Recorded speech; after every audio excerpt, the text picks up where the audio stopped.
नमस्ते वासुदेवाय। ओम ज्ञानतिमिरन्दस्य ज्ञानञ्जनशलाकया चक्षुर्मृतं तस्मै श्रीगुरुवे नमः। श्रीचैतन्यमनोभीष्टं स्थापितं येन भूतले स्वयं रूपकदा मह्यं ददाति स्वापदान्तिकं। वन्देऽहं श्रीगुरो श्रीयुतपदकमलं श्रीगुरुं वैष्णवंश्च। श्रीरूपं साग्रजातं सहगं रघुनाथान्वितं सजीवं साद्वैतं सावधूतं परिजनसहितं कृष्णचैतन्यदेवं श्रीराधा कृष्णपादान् सहगं ललिता श्रीविशाखान्वितांश्च। नमो विष्णुपादाय कृष्णपृष्ठाय भूतले श्रीमते भक्तिविकास स्वामिनिधि नामिने। नमो विष्णुपादाय कृष्णपृष्ठाय भूतले श्रीमते भक्तिवेदांत स्वामिनिधि नामिने। नमस्ते सारस्वते देवे गौरवाणी प्रचारणे निर्विशेष शून्यवादी पाश्चात्य देशतारणे। जय श्री कृष्ण चैतन्य प्रभु नित्यानंद श्री अद्वैत गदाधर शिवासादि गौर भक्तवृंद। हरे कृष्णा कृष्ण कृष्ण हरे राम हरे कृष्ण। तो हम सब लोग यहाँ मायापुर नवदीप धाम आए हैं। सभी का बहुत सौभाग्य है और ये सौभाग्य का उदय हुआ है श्रील प्रभुपाद चैतन्य महाप्रभु की कृपा से, पूर्ववर्ती आचार्यों की कृपा से। तो हम करीब 6 दिन यहाँ पर रहने वाले हैं मायापुर में।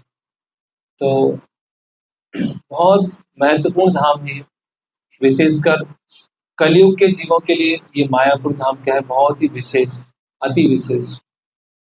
तो एक बार भगवान श्री कृष्ण द्वारिका में होते हैं और रुक्मिणी देवी उनके कक्ष में रहते हैं और रुक्मिणी देवी भगवान कृष्ण के पैर दबा रही होती हैं और पैर दबाते दबाते वो रोने लगती हैं। तो भगवान कृष्ण पूछते हैं कि क्या रुक्मिणी देवी क्या हुआ, आप रो क्यों रही? तो रुक्मिणी देवी बोलते हैं कि आप नहीं समझ पाएंगे। तो भगवान बोलते हैं मैं नहीं समझ पाऊंगा, है ना, मैं तो स्वयं भगवान हूँ, त्रिकालज्ञ हूँ, सब कुछ जानता हूँ, अभिज्ञ स्वराट, और मैं नहीं समझ पाऊंगा। तो रुक्मिणी देवी बोलती है नहीं, आप नहीं समझ पाएंगे। तो वहाँ पर भगवान कृष्ण बोलते हैं कि आप किस बात के बारे में बोल रहे हैं जो मैं समझ नहीं पाऊँ। तो रुक्मिणी देवी बोलती हैं कि जो भगवान के भक्त आपकी शरणागति लेते हैं और शरणागति लेकर आपकी जो सेवा करते हैं उसमें एक विशेष आनंद प्राप्त होता है, उस आनंद को आप कभी समझ नहीं पाए। तो भगवान बोलते हैं कि मैं नहीं समझ पाऊंगा। बोले हाँ, क्योंकि वो जो भक्त है आपकी शरणागति लिए हुए हैं और आपकी सेवा कर रहे हैं, तो आप कैसे समझ पाए। तो भगवान बोलते हैं कि कलयुग में मैं अपना रोल चेंज कर लूँ, कलयुग में मैं भक्त के भाव में आऊँगा, तुम्हारा हृदय लेके आऊँगा, राधा रानी के हृदय के भाव में आऊँगा। और जो भगवान के भक्त जब भगवान की सेवा करते हैं शरणागति के साथ में, उसमें क्या स्वाद आता है, उसमें क्या स्वीटनेस है, उसको चखने के लिए मैं चैतन्य महाप्रभु के रूप में आऊँगा। तो कहने का मतलब क्या है कि भगवान जो सेवा स्वीकार करते हैं उसमें भगवान को आनंद आता है, लेकिन भगवान के जो भक्त सेवा करते हैं उसमें उनको एक तरह से और अधिक आनंद प्राप्त होता है। तो भगवान के भक्त जो है भगवान की सेवा कर रहे हैं तो उनको आनंद प्राप्त हो रहा है, और भगवान अपने भक्तों की सेवा को स्वीकार कर रहे हैं, उनको आनंद प्राप्त हो रहा है। लेकिन जो भगवान के भक्तों को आनंद प्राप्त हो रहा है वो भगवान को आनंद प्राप्त होने से अधिक बड़ा आनंद, ऐसा रुक्मिणी देवी भगवान कृष्ण को बोल रहे। तो इस तरह से चैतन्य महाप्रभु जो है अपने जो भक्त हैं, सबसे श्रेष्ठतम भक्त हैं, राधा रानी के भाव में कलयुग में आते हैं, चैतन्य महाप्रभु के रूप में आते हैं। तो ये जो मायापुर धाम है वो कैसे प्रकट हुआ, है ना, उसके बारे में शास्त्रों में वृत्तांत आता है। एक ग्रंथ है जिसका नाम है अनंत संहिता। तो उस अनंत संहिता में भगवान शिव पार्वती देवी को नवदीप धाम मायापुर धाम के बारे में बता रहे। तो एक बार क्या होता है कि भगवान श्री कृष्ण ब्रज के एक विशेष भाग में अलग अलग गोपियों के साथ क्रीड़ा कर रहे होते हैं। तो उसमें से एक गोपी होती है जिसका नाम होता है गिरिजा। तो वो जो वहां पर एक झील होती है ना, झील में कमल के पुष्प होते हैं, भौरे मंडरा रहे होते हैं, बहुत सुंदर अच्छा दृश्य होता है। और वहाँ पर भगवान कृष्ण विरजा नाम की गोपी के साथ क्रीड़ा कर रहे थे। तो जैसे ही राधा रानी को ये पता चलता है कि भगवान जो है किन्हीं अन्य गोपी के साथ इस तरह से प्रेम व्यवहार कर रहे हैं, तो वो क्या होते हैं, वो परेशान हो जाती है और भगवान कृष्ण कहाँ पर है उसको ढूंढने के लिए निकल जाती है। और राधा रानी चलते चलते चलते जब निकट पहुंचती है जहाँ पे भगवान कृष्ण थे, तो भगवान क्या हो जाते हैं, बहुत डर जाते हैं और डर के क्या हो जाते हैं, वहां से भाग जाते हैं। और जो बिरजा नाम की गोपी होती है वो नदी में बदल जाती है, बिरजा नदी बन जाती है। तो राधा रानी जैसे ही उस स्थान पर पहुंचती हैं, तो वहां पर ना तो कृष्ण होते हैं, ना बिरजा गोपी होती है। तो राधा रानी सोचती है कि ये भगवान अन्य अलग अलग गोपियों के साथ प्रेम व्यवहार करते हैं, तो इनके ध्यान को कैसे आकर्षित किया जाए, इनको वहां से दूर कैसे ले जाया जाए। तो ये एक ट्रांसेंडेंटल कंपटीशन है ना। ये पूरे स्पिरिचुअल वर्ल्ड में सारे भक्त हैं, सारे पार्षद हैं, वो क्या प्रयास कर रहे हैं कि राधा कृष्ण की सेवाएं कैसे अच्छे से अच्छे किया जाए। तो कभी कभी उस सेवा में भगवान राधा रानी के प्रतिद्वंदी को खड़ा कर देते हैं, जिससे राधा और कृष्ण की लीलाएं और अधिक आनंदमय हो जाए। अगर कोई कॉम्पिटिटर नहीं होगा, अगर कोई प्रतिद्वंदी नहीं होगा, तो जो टेस्ट है वो कैसा हो जाएगा, थोड़ा सा एक मोनोटोनस हो जाएगा। लेकिन अगर कोई कॉम्पिटिटर खड़ा हुआ है, तो वो एक एक्साइटमेंट और क्या हो जाएगा, बढ़ जाएगा। तो अभी राधा रानी क्या करती है कि एक द्वीप का निर्माण करती है और उस द्वीप का निर्माण जो है अपने हाथों से करती है। तो वो जो द्वीप था वो गंगा नदी और यमुना नदी के बीच में था। गंगा नदी यमुना नदी के मध्य में। तो वहां पर राधा रानी स्वयं अपने हाथों से वृक्ष लगाती हैं, पौधे लगाती हैं, है ना। झील का आवाहन करती है, लताओं का आवाहन करती है, भौरे आते हैं, पुष्प आते हैं, कमल आते हैं। ऐसे धीरे धीरे धीरे गंगा और यमुना नदी के बीच में ऐसे द्वीप का निर्माण चालू हो जाता है। फिर वहां पर बहुत सारे हिरण, हिरणी, है ना। और राधा रानी ने गंगा देवी, यमुना देवी को भी आज्ञा दिया कि आप भी इस द्वीप की सुरक्षा कीजिएगा। एक तरफ से गंगा देवी और दूसरी तरफ से यमुना देवी इसकी सुरक्षा करें। और फिर राधा रानी क्या करते हैं, सुंदर वस्त्र पहनकर और सुंदर आभूषण धारण करके, सुंदर मालाएं धारण करके भगवान कृष्ण को आकर्षित करने के लिए बांसुरी बजाना चालू करते हैं। और जैसे राधा रानी बांसुरी बजाना चालू करती हैं, वैसे कृष्ण क्या होते हैं, धीरे धीरे खींचे चले आते हैं। और जब राधा रानी के पास में आते हैं, और जहाँ पर राधा रानी थी वो पूरा द्वीप का निर्माण हो चुका था। भगवान बोलते हैं कि ये कौन सी जगह है, ये तो जगह मैंने पहले कभी देखा नहीं है।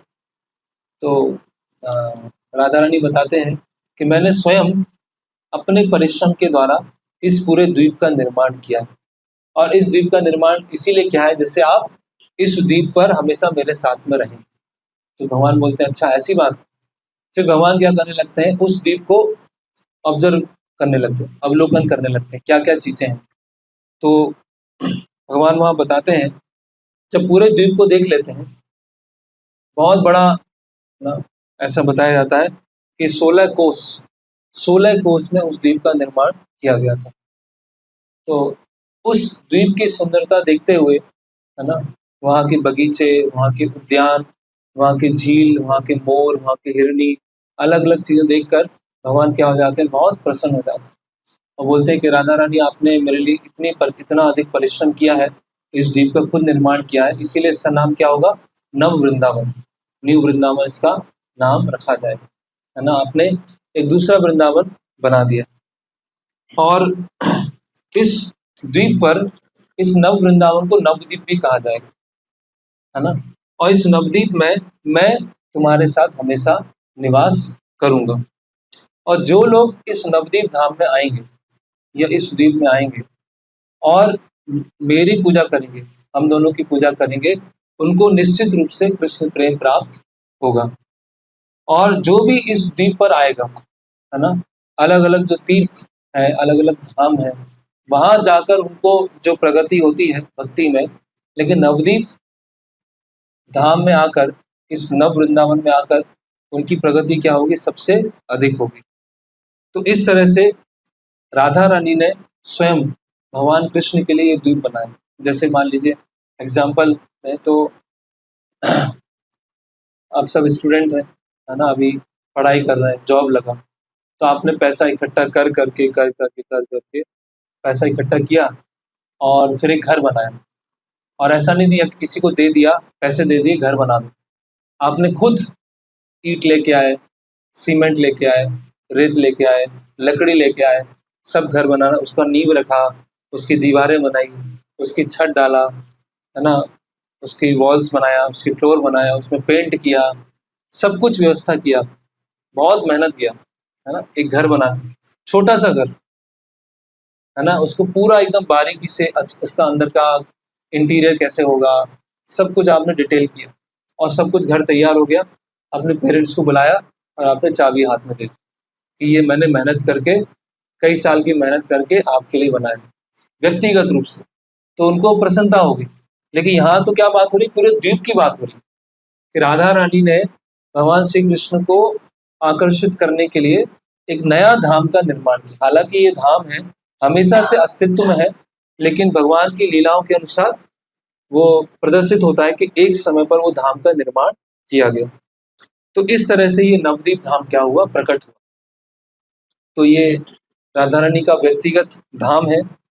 और अलग अलग, अभी ये बात आएगा कि इस्कॉन में आने से पहले तो हमने नवद्वीप का नाम सुना ही नहीं था, मायापुर का नाम सुना ही नहीं था, वो तो इस्कॉन में आने के बाद हमने नवद्वीप धाम का सुना, ऐसा नहीं है। तो अलग अलग स्क्रिप्चर्स में भी इस नवद्वीप धाम के बारे में उल्लेख आता है, कहाँ कहाँ ये नवद्वीप धाम बताया गया।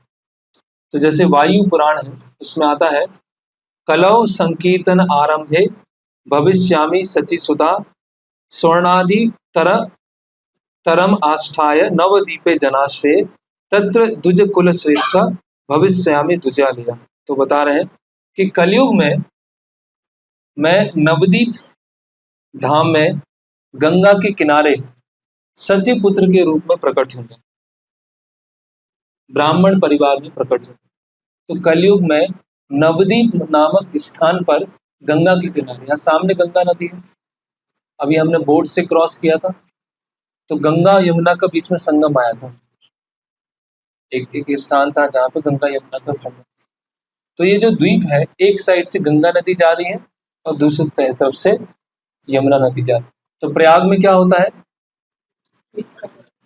मिल जाती है, तीनों मिल जाते हैं। जो कुंभ में गए थे इस बार, कौन कौन, तो वहाँ दिखाया होगा बोट वाले ने कि यहाँ यमुना है, थोड़े से डार्क है, और गंगा नदी क्या है, थोड़े से लाइट। तो जब यहाँ बोट से आते हैं तो एक जगह आती है जहाँ पे बहुत डार्क है और जहाँ पे थोड़ा सा ट्रांसपेरेंट वाटर है। तो वो गंगा यमुना यहाँ दोबारा पहले एक दूसरे से अलग होती है और फिर दोबारा मिल जाती है। तो इसीलिए ये जो द्वीप है, एक तरफ से गंगा नदी, एक तरफ से यमुना नदी से घिरा हुआ। फिर दूसरा बताया गया स्कंद पुराण। स्कंद पुराण में बताया गया है, काफी बड़ा श्लोक है,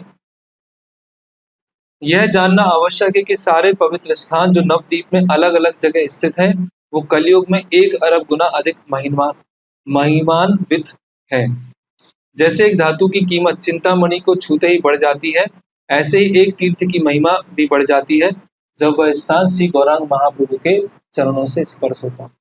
तो चैतन्य महाप्रभु, गौरांग महाप्रभु स्वयं यहाँ पर आए, उन्होंने लीलाएं किया, इसकी वजह से ये जो स्थान है अन्य तीर्थ स्थानों से और ज्यादा उसकी पोटेंसी बढ़ गई। और ऐसा भी बताया जाता है कि धीरे धीरे कलयुग के साथ में सारे धामों की पोटेंसी कम होती जाएगी, कम होती जाएगी मतलब कवर होती जाएगी। धाम तो अपने आप में धाम है, वो कवर होती जाएगी, और उसी प्रोपोर्शन में, उसी अनुपात में मायापुर नवद्वीप धाम की पोटेंसी क्या है, बढ़ती जाएगी। तो अन्य धाम धीरे धीरे प्रभाव कम होते जाएंगे और मायापुर नवद्वीप का प्रभाव बढ़ता जाएगा। फिर एक श्री विश्वसार तंत्र है जिसमें बताया गया है, भगवान शिव पार्वती जी से बोलते हैं, गंगाया दक्षिणे भागे नवदीपे मनोहरे कली पाप विनाशाय सची गर्भे सनातन। कि गंगा नदी के दक्षिण में भगवान कृष्ण इस कलयुग के सारे पाप नष्ट करने के लिए अवतरित होंगे। और ये भी बताया कि कब अवतरित होंगे, फाल्गुन मास की पूर्णिमा में अवतरित होंगे और उनका पिता का नाम क्या होगा? मिश्र पुरंदर, और सुनहरे रंग के रूप में प्रकट होंगे। कपिल तंत्र है, जम्मू दीपे कले धोरे मायापुरे दुजाले जनित्वा पार्षद ई शार्धम कीर्तनम करिष्यति। तो जम्मू द्वीप में एक जगह स्थित है जिसका नाम है मायापुर। वहां पर मैं कलयुग में आऊंगा और संकीर्तन आंदोलन करूंगा। तो इस तरह से अलग अलग स्क्रिप्चर्स हैं, उसमें भविष्यवाणी दी गई है नवद्वीप मायापुर धाम की। तो जो मायापुर धाम है वो विशेष कैसे है? इस मायापुर धाम में हर युग में भगवान अवतार लेते, हर युग में सत्य, त्रेता, द्वापर और कलयुग, चारों युगों में भगवान यहाँ पर आए। सतयुग में नरसिंह अवतार जो है वहां भी यहाँ पर आए, नरसिंहपल्ली जगह है, वहां पर नरसिंह भगवान आते। फिर त्रेता युग में भगवान राम वनवास के समय यहाँ पर, और द्वापर युग में भगवान कृष्ण यहाँ पर स्वयं आते हैं। समुद्रगढ़ आपने स्टेशन आया होगा, आपने देखा होगा समुद्रगढ़ स्टेशन आया था, वहां पर वो नवद्वीप का ही भाग है, 9 द्वीपों में से एक द्वीप, भगवान कृष्ण आते हैं। और कलयुग में स्वयं मायापुर जो अंतरद्वीप है उसमें गौरांग महाप्रभु आते हैं। तो चारों युगों में यहाँ पर जो अवतार हैं आए, चारों संप्रदाय के आचार्यगण यहाँ पर आए। श्री रामानुजाचार्य यहाँ पर आए हैं, श्री मध्वाचार्य यहाँ पर आए हैं, विष्णु स्वामी और निम्बारिकाचार्य। यहाँ पर एक बड़ा मीटिंग हुआ। यहाँ पर क्या होती है, जैसे मीटिंग करते हैं ना कि कोई प्रोग्राम करना है तो कैसे अलग अलग डिपार्टमेंट क्या होंगे, इस डिपार्टमेंट में कौन सेवा करेगा। अभी यात्रा चल रही है तो यात्रा में प्रचार department, transportation department, instrument department, अलग अलग डिपार्टमेंट। तो यहाँ पर एक मीटिंग हुआ। उस मीटिंग का पर्पस क्या था कि कलयुग में प्रचार कैसे फैलेगा पूरी पृथ्वी पर। तो उस मीटिंग में कौन कौन थे? 4 आचार्य और चैतन्य महाप्रभु, 5 लोगों की मीटिंग हुई। और समझ सकते हैं वो 5 कितने पावरफुल। तो सब मीटिंग कर रहे हैं कहाँ पर? मायापुर में, कि कलयुग में पूरे संसार में कृष्ण भक्ति का प्रचार कैसे हो। ये मीटिंग किन्होंने बताया? क्या मीटिंग हुआ था? भक्ति विनोद ठाकुर ने अपने एक अपना ग्रंथ लिखा है नवद्वीप धाम महाद्वीप। उसमें बताया है कि यहाँ पर 4 आचार्यों ने मिलकर स्ट्रेटेजी बनाई थी। पहले ये आचार्य आएंगे, मध्वाचार्य आएंगे, रामानुजाचार्य आएंगे, उससे पहले शंकराचार्य, और उससे पहले बुद्ध अवतार, फिर बाद में चैतन्य महाप्रभु आएंगे। और किस तरह से पूरे संसार में कृष्ण भक्ति का प्रचार होगा वो यहाँ पर ना बताएगा। फिर यहाँ ब्रह्मा जी, शिव जी, इंद्र, पार्वती सब यहाँ तपस्या कर रहे हैं, अभी भी तपस्या कर रहे हैं गौरांग महाप्रभु के दर्शन के लिए, है ना। जैसे बताया जाता है कि ब्रज में आज भी लीलाएं चल रही हैं, कृष्ण की लीलाएं आज भी चल रही हैं। जो भाग्यवान है या प्यूरिफाइड है वो भगवान की लीला आज भी देख सकता है ब्रज में, करेक्ट। उसी तरह से चैतन्य महाप्रभु की भी लीला यहाँ चल रही है। हम गौर आरती गाते हैं, गौर आरती की लास्ट लाइन क्या है? लास्ट में क्या बोलते हैं गौर आरती में? भक्ति विनोद देखे गौरार संपत। तो भक्ति विनोद ठाकुर क्या कर रहे हैं?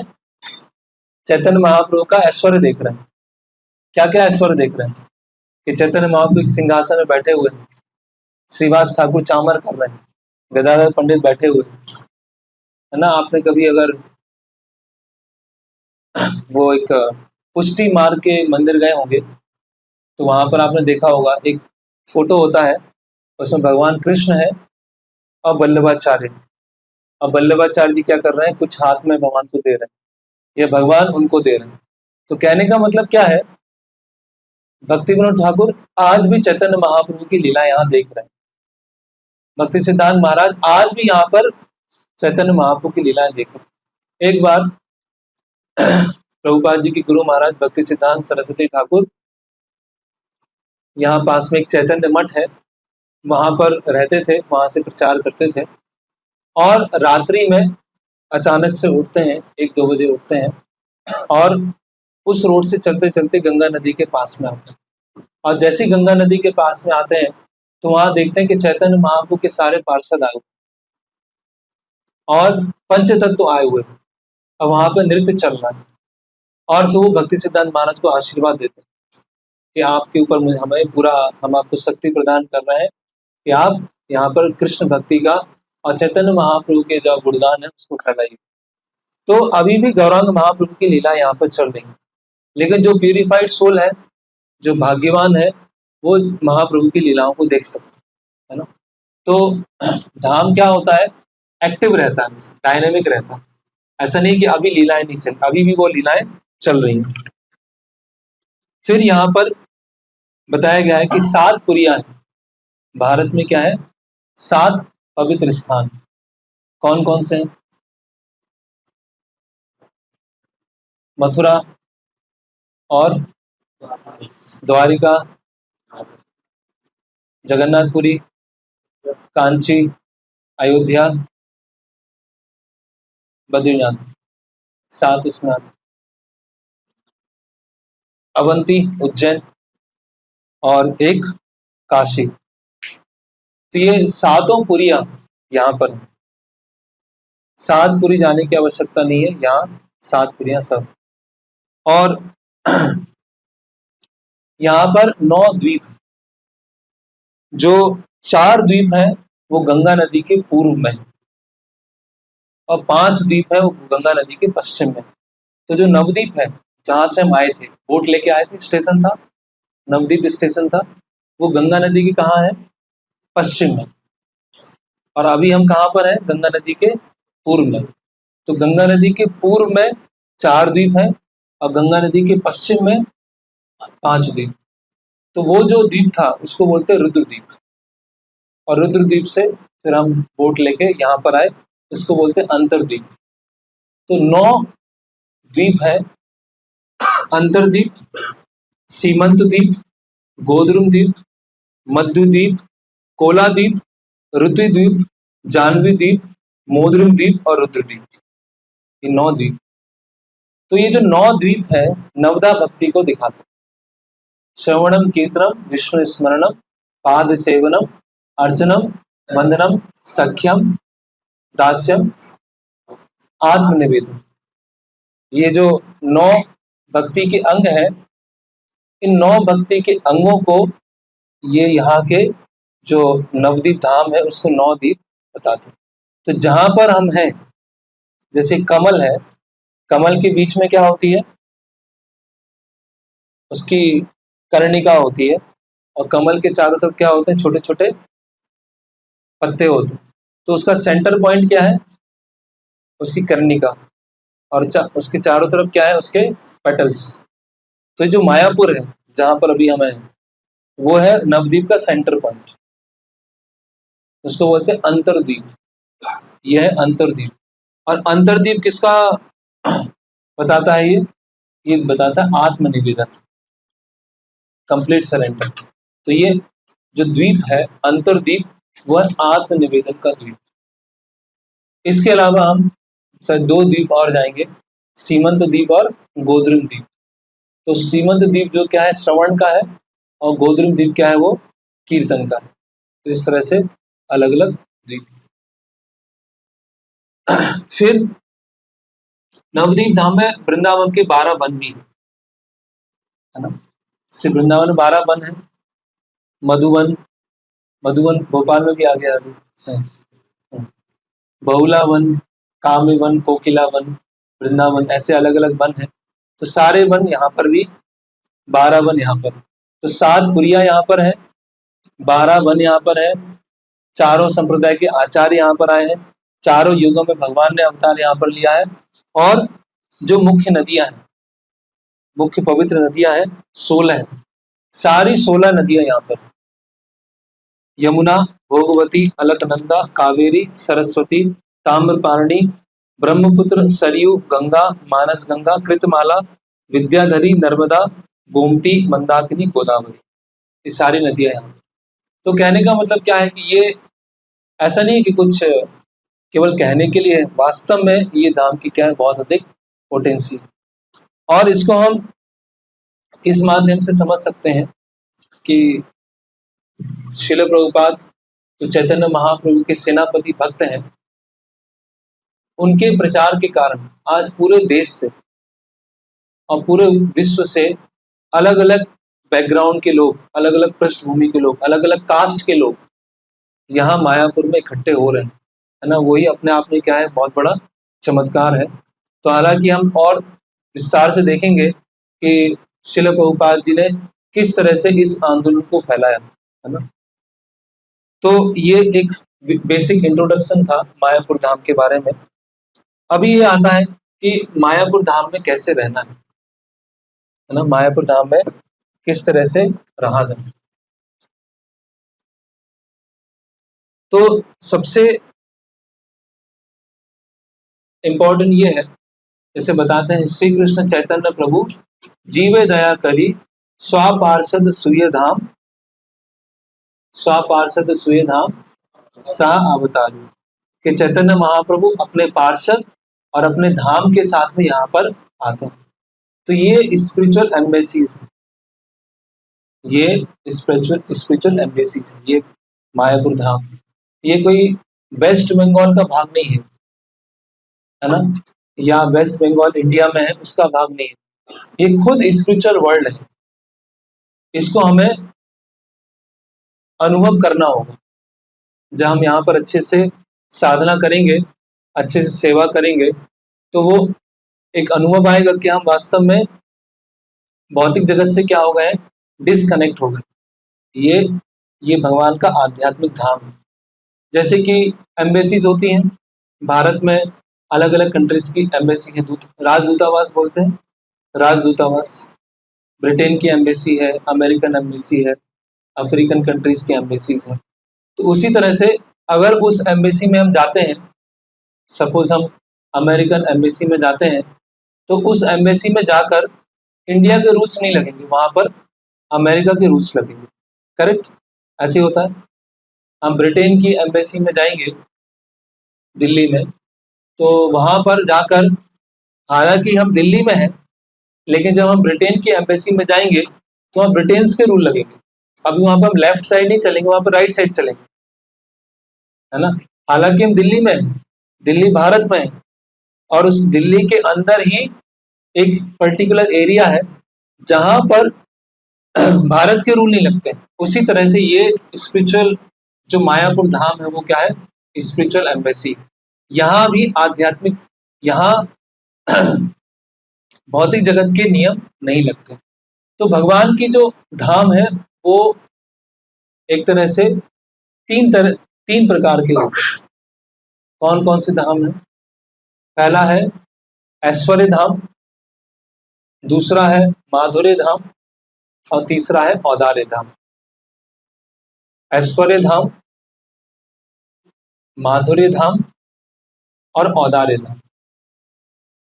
तो जो वैकुंठ, जहां पर लक्ष्मी नारायण और लक्ष्मी नारायण के पार्षद होते हैं, वो क्या है, ऐश्वर्य धाम, है ना। बहुत ऑपुलेंस में लक्ष्मी नारायण की सेवा होती है। जहां पर राधा कृष्ण और उनके पार्षद हैं वृंदावन में, वो क्या है, माधुर्य धाम। तो ऐश्वर्य मतलब ऑपुलेंस और माधुर्य मतलब स्वीटनेस, है ना। वहां पर इंटीमेसी बहुत अधिक है। जैसे कि एक है ऑफिस और एक है घर। तो वैकुंठ क्या है, ऑफिस, और वृंदावन क्या है, घर। तो कौन व्यक्ति घर में रिलैक्स रहता है या ऑफिस में रहता है? लेकिन उसका ऐश्वर्य कहाँ दिखता है?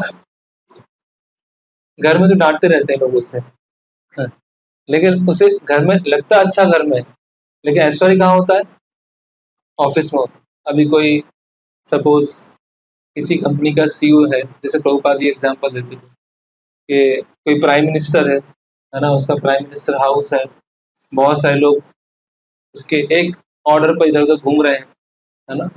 लेकिन जब प्राइम मिनिस्टर अपने घर जाता है तो उसका जो होता है, उस प्राइम मिनिस्टर को घोड़ा बना लेता है और घोड़ा बना के उसके ऊपर बैठ जाता है। अभी कोई व्यक्ति मिलने आता है बोलता है कि मुझे प्राइम मिनिस्टर से मिलना है। तो सेक्रेटरी बोलते हैं कि अभी बिजी है, मीटिंग चल रही। तो आधा एक घंटा निकल जाता है।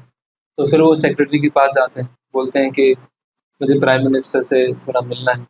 बोले बहुत इंपॉर्टेंट मीटिंग चल रही है। तो 3-4 घंटे निकल जाते हैं। तो व्यक्ति होता है, थोड़ा सा दरवाजा खोल के देखता है, तो देखता है वो प्राइम मिनिस्टर घोड़ा बना हुआ है, उनका जो पोता है वो पीठ पे बैठा हुआ। तो ये मीटिंग चल रही। तो व्यक्ति एक ही है, जो ऑफिस में है और जो घर में है, लेकिन मूड में चेंज हो गया। ऑफिस में क्या है, एक ऑफिशियल मूड में, और घर में क्या है, एक घर का वातावरण। तो वैकुंठ जो है वो है भगवान ऐश्वर्य में, ऑफिस। और गोलोक वृंदावन क्या है, भगवान अपने घर में। लेकिन अब ये विशेष धाम है औदार्य धाम। औदार्य धाम मतलब क्या है? उदारता, विशाल हृदय, कंपैशन, मैग्नेनिमस। मतलब दूसरों को इस धाम के बारे में बताना, दूसरों को उन धाम की ओर ले जाना, उसको बोलते हैं उदारता। तो ये जो धाम है, ना तो ये माधुर्य धाम है, ना ये ऐश्वर्य धाम। ये क्या है? औदार्य धाम। औदार्य मतलब नमो महावदन्याय कृष्ण प्रेम हृदय थे कृष्णाय कृष्ण चैतन्य नामने गौर से। तो यहाँ पर क्या है, चैतन्य महाप्रभु कौन सा हृदय लेके आए हैं? अपने भक्तों का हृदय लेके आए। और भक्तों में सबसे सर्वश्रेष्ठ क्या है? राधा रानी। और राधा रानी का भाव क्या है? कंपैशन, औदार्य, दूसरों को लेके आना, अन्य जीवों को कृष्ण की सेवा में लेके आना। अन्य जीव क्यों भौतिक जगत में अपना जीवन व्यर्थ कर रहे हैं? क्यों अन्य जीव अपने भौतिक जगत में जीवन का पूरा सड़ रहा है? तो उसको देखकर श्री कृष्ण है, जिनके हृदय राधा रानी का है, वो क्या होते हैं? वो बहुत परेशान हो जाते हैं, वो बहुत विचलित हो जाते हैं और विचार करते हैं कि इस भौतिक जगत के लोगों को कैसे लेके आया जाए। अन्य अवतार जो है, भगवान राम का अवतार, भगवान राम का अवतार है, मेरी शरण में आओ, मैं तुम्हें अभय दान प्रदान कर दूं। सकृत एव प्रपन्नय तवास्मीति याचते अभयम सर्वदा तस्मै ददामि एतम वृतम मम। कि एक बार जो मेरे पास में आता है और एक बार बोलता है कि मैं आपका हूं, तो मैं हमेशा के लिए उसको अभय दान प्रदान कर दूं। भगवान बोलते हैं सर्वधर्मान परित्यज्य माम एकम शरणम व्रज अहम त्वं सर्व पापेभ्यो मोक्षयिष्यामि मा शुचि।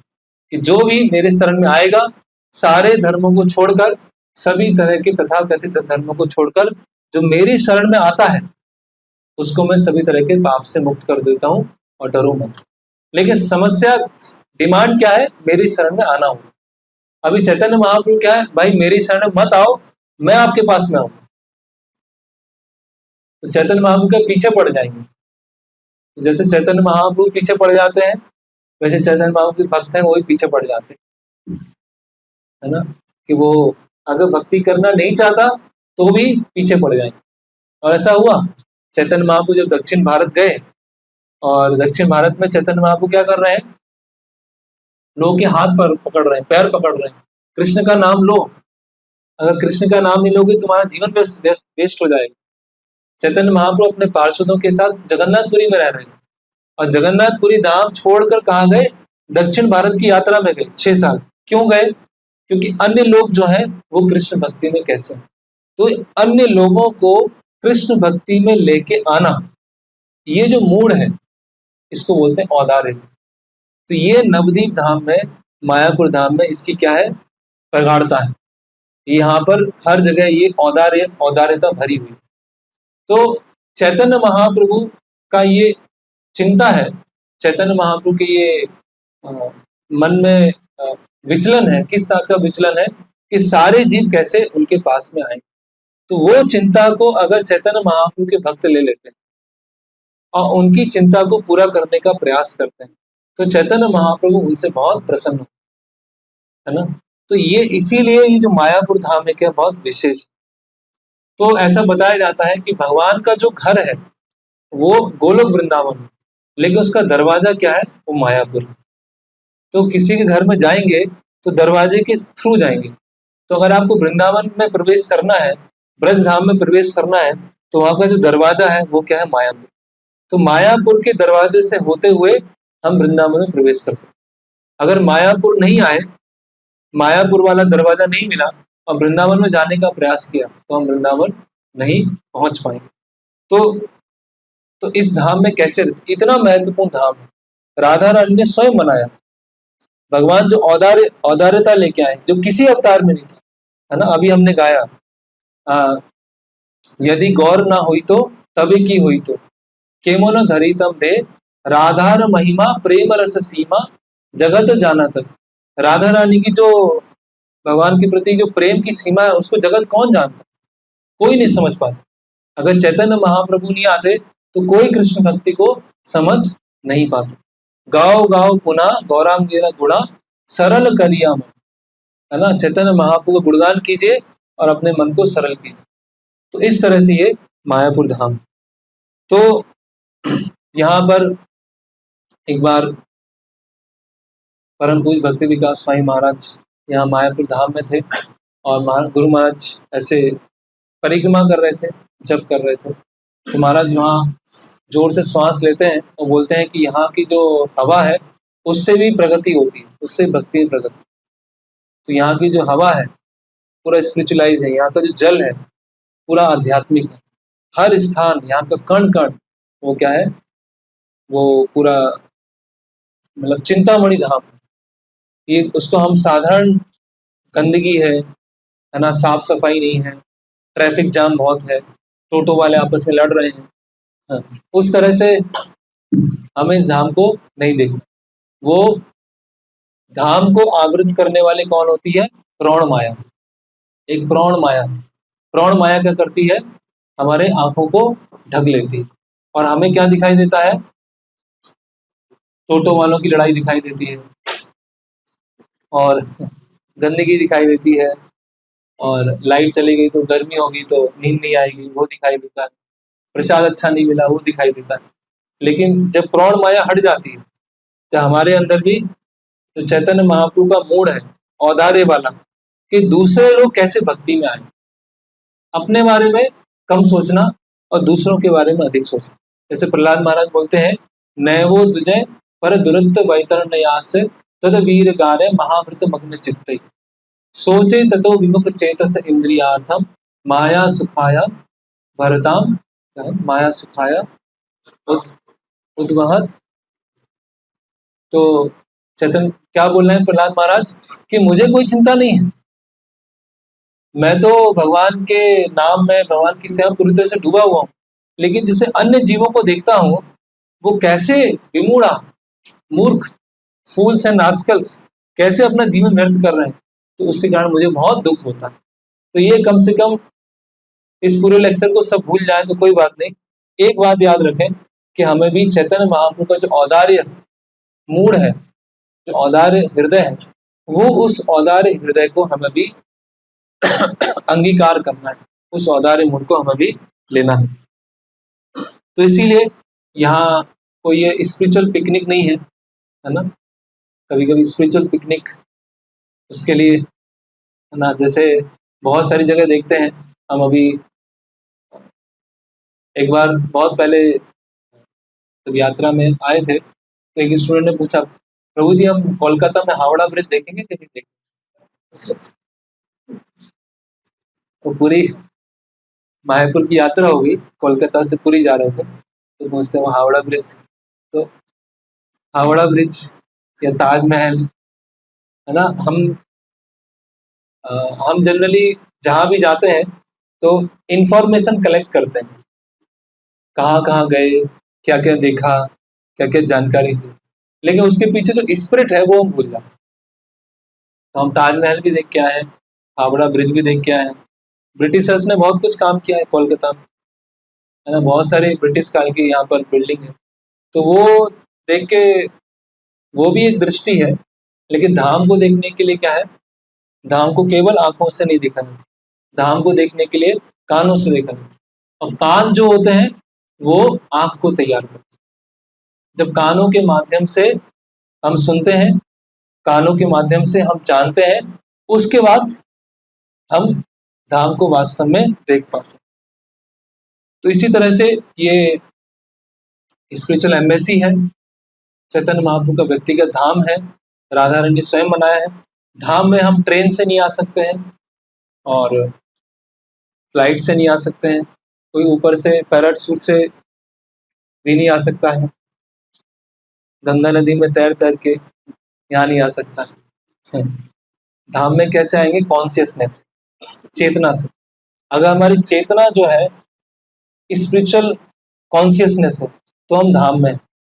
अगर हमारी चेतना जो है स्पिरिचुअल नहीं है, मटेरियल है या बॉडीली है, बॉडीली कॉन्सेप्शन ऑफ लाइफ, देहात बुद्धि है, तो हम धाम में रह के भी धाम में नहीं है। श्रील प्रभुपाद जी ने कितने सारे धाम बनाए। न्यूयॉर्क में धाम बना दिया, लॉस एंजलिस में धाम बनाए, सैन फ्रांसिस्को में धाम बनाए, लंदन में धाम बनाए, है ना। एक बार किसी रिपोर्टर ने प्रभुपाद जी से पूछा कि आपने नर्क को देखा है, चैलेंज में, चैलेंज करते हो कि आपने नर्क को देखा है। प्रभुपाद ने बोला हाँ देखा है, लंदन हेल से कम थोड़ी है। हेल में अंधेरा अंधेरा रहता है, सूर्योदय बहुत कम होता है, तो लंदन की भी स्थिति ऐसी है, तो मैं तो अपने सामने हेल को देख रहा हूँ। तो ऐसी ऐसी जगह पर प्रभुपाद जी ने धाम बनाए। क्यों है? क्योंकि वो धाम कॉन्शियसनेस। तो प्रभुपाद अपने एक लेटर में लिखते हैं वैकुंठ एटीट्यूड। वैकुंठ एटीट्यूड क्या है? धाम मतलब तीन चीजें, अगर हमारे अंदर तीन गुण हैं तो हम धाम में हैं, और अगर हमारे अंदर तीन गुण नहीं है तो धाम में नहीं है, या धाम में होते हुए भी धाम में नहीं है ना। ये प्रभुपाद जी कहाँ बताते हैं? भगवत गीता के पहले अध्याय के पहले श्लोक के लेक्चर में बताते हैं प्रभुपाद कि धाम मतलब क्या, स्पिरिचुअल वर्ल्ड मतलब क्या। तो तीन क्वालिटी होना चाहिए। पहला क्या है? नो मटेरियल डिजायर्स, किसी भी तरह की भौतिक इच्छा नहीं, नो मटेरियल डिजायर्स। दूसरा है नॉन एनवियसनेस, किसी भी तरह का द्वेष, ईर्ष्या, उसकी भावना ना हो। और तीसरा है नो पॉलिटिक्स, किसी भी तरह की राजनीति नहीं। अगर ये तीन गुण हम अपने में लेके आते हैं तो जहां भी हम जाएंगे हम धाम चेतना में स्थित रहेंगे। किसी भी तरह की भौतिक इच्छा नहीं, है ना, इस संसार में भोग करने की कोई इच्छा नहीं।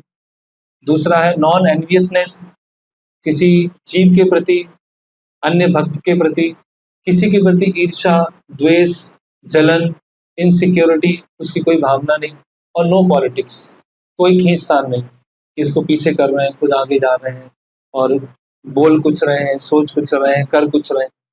तो ये अगर तीन चीजें हम डेवलप करते हैं, है ना, मटेरियल डिजायर समाप्त होती है, एनवी एनवी चली जाती है और कोई पॉलिटिक्स नहीं, तो हम धाम में स्थित हैं। तो ये धाम, तो इस धाम चेतना में हमें रहना।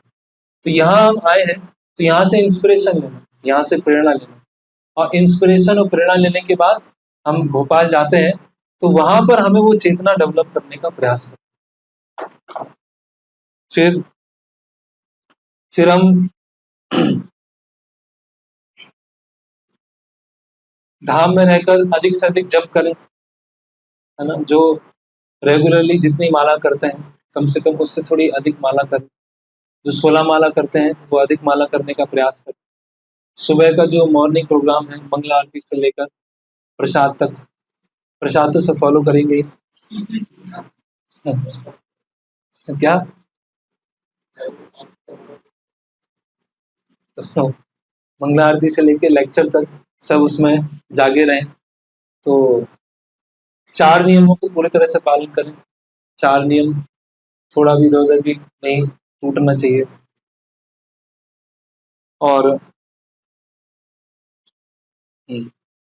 जैसे कि नरोत्तम दास ठाकुर बोलते हैं, विषय छाड़िया कभी शुद्ध होवे मन, कभी हम हेरी हो श्री वृंदावन। कि विषय वासना को छोड़कर कब मेरा हृदय शुद्ध होगा और मैं वृंदावन धाम के दर्शन कर पाऊं। तो अभी धाम के दर्शन किस तरह से धाम के दर्शन होंगे, थोड़ा इस पर हम देखते हैं। कैसे मायापुर धाम के दर्शन होंगे। दर्शन मतलब जैसे चैतन्य महाप्रभु की लीलाएं भक्ति विनोद ठाकुर देख रहे हैं, भक्ति सिद्धांत महाराज देख रहे हैं, क्या वो हमें दिखाई देंगे या नहीं दिखाई देंगे? कैसे होगा, इसके पीछे क्या साइंस? तो हमें एक तो क्या रखना होगा, जैसे कि भक्ति सिद्धांत महाराज एक स्टोरी बताते हैं कि रात के समय में किसी ने बहुत सारी हैलोजन जलाई और हैलोजन कहाँ कर दिया है, ऊपर कर दिया, और ऊपर करके क्या बोला है कि अभी मैं इस हैलोजन से सूर्य को देखूंगा। बहुत सारे बल्ब जला दिए, बहुत सारी स्ट्रीट लाइट लगा दी, बहुत सारे हैलोजन लगा दिए, और बात क्या कर रहे हैं कि इससे मैं सूर्य को देखूं। तो सूर्य ऐसे दिखाई नहीं देने वाला। सूर्य तो कब दिखाई देगा, जब हम वेट करेंगे, पेशेंस रखेंगे, सुबह होगी, सूर्य अपनी इच्छा से उदय होगा, तो हमें सूर्य दिखाई देगा। तो अपनी भौतिक इंद्रियों से, अपने भौतिक मन से हम इस धाम को नहीं देख सकते। उसके लिए हमको स्पिरिचुअलाइज सेंसेस चाहिए। इस जैसे किसी को कैटरेक्ट हो जाता है, मोतिया हो जाता है, तो मोतिया होने के बाद क्या होता है, सब चीजें धुंधली दिखाई देती है। एक डिजीज होती है ग्लूकोमा, काला पानी, आँख काला पानी बोलते हैं, आंख में पानी भर जाता है, तो सब कैसा दिखाई देता है, काला काला दिखाई देता है। बीच में थोड़ी रोशनी दिखाई देती है और चारों तरफ काला काला दिखाई देता है। तो अभी उसको क्या हो गया, काला पानी हो गया या वो हो गया, कैटरेक्ट हो गया। तो इसका मतलब ये नहीं है कि जो उसको दिखाई दे रहा है उसमें समस्या है, वो काला काला हो गया या वो धुंधला हो गया, उसकी आंखों में समस्या है, तो उसको आंख को ट्रीट करना जरूरी है। तो उसी तरह से हमें यहाँ पर चैतन्य महाप्रभु उस तरह से नहीं दिखाई दे रहे हैं जिस तरह से मायापुर नवद्वीप में रहते थे। तो ये वहां समस्या नहीं है, समस्या इधर है, समस्या हमारी। तो कैसे हमें अपने आप को प्यूरिफाई करना होगा, तो इसके लिए एक आचार्य है श्रील भक्ति विनोद ठाकुर 5 स्टेप बताते हैं, 5 स्टेप्स, जिसके माध्यम से बताते हैं कि धाम कैसे रिवील होगा, धाम कैसे प्रकट होगा। हालांकि ये बहुत विस्तार से है, लेकिन थोड़ा सा हम देखेंगे। तो हमारी जो विजन होती है, हमारी जो दृष्टि होती है, वो 5 तरह की दृष्टि होती है। पहला दृष्टि है जिसका नाम है प्रत्यक्ष। प्रत्यक्ष, प्रति अक्ष, अक्ष मतलब सेंसेस, प्रति मतलब सेंसेस के थ्रू।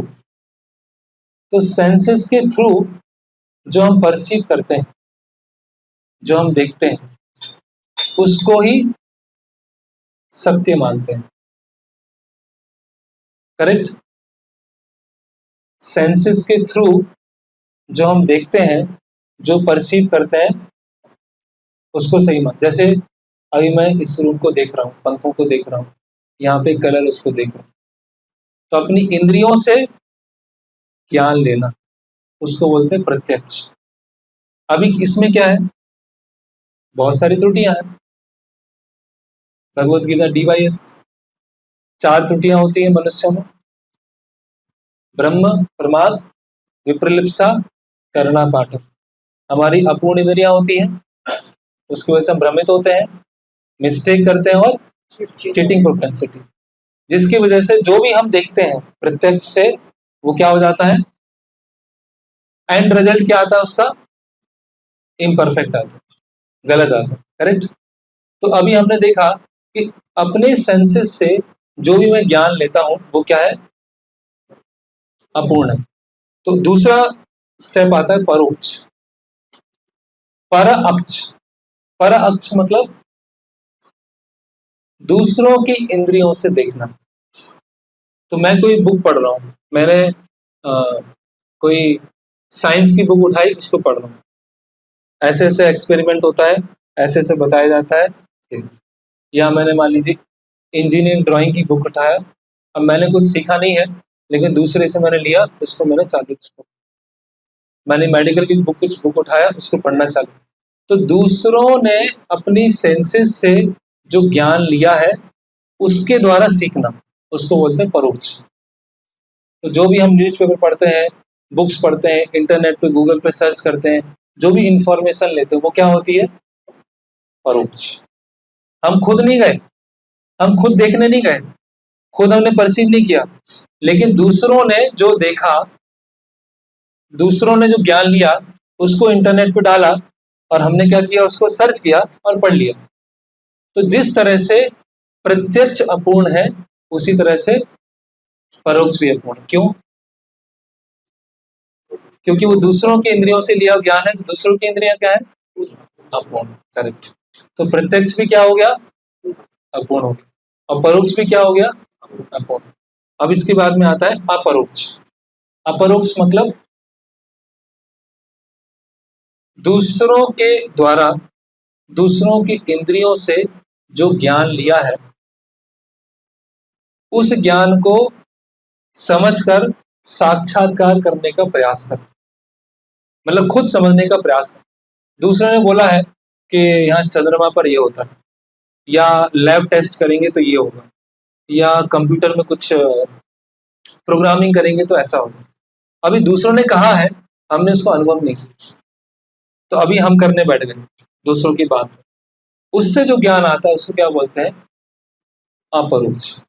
तो अपरोक्ष ज्ञान जो है, अगर हम शास्त्रों के हिसाब से देखें तो अपरोक्ष ज्ञान हमें कहां तक ले जाता है? Impersonal liberation. अभी और मैं सरल भाषा में समझा दूं, प्रत्यक्ष, अप्रत्यक्ष और परोक्ष, इन तीनों में व्यक्ति क्या कर रहा है?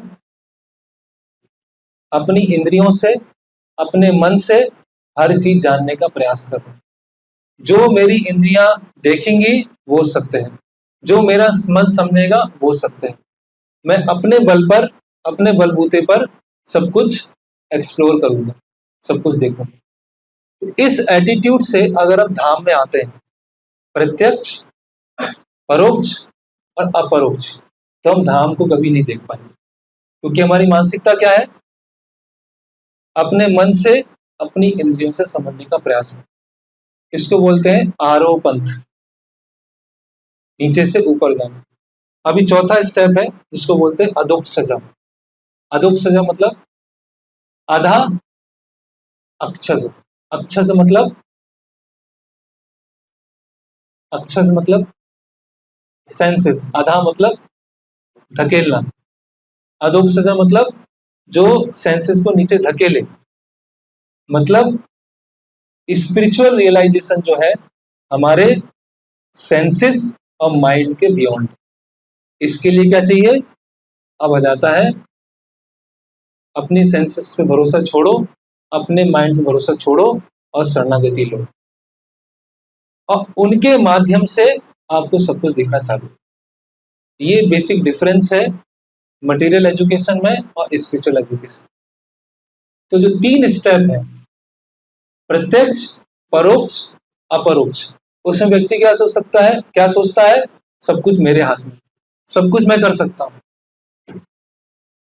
और अधोक्षज में व्यक्ति क्या हो जाता है? भाई मैं अपूर्ण हूँ, मेरे अंदर बहुत कमियां हैं, मेरे अंदर बहुत अनर्थ है, इसीलिए मुझे भगवान के जो प्रतिनिधि हैं उनकी शरण लेना। तो वहां से धाम दिखना चालू होता, वहां से प्यूरिफिकेशन चालू होता।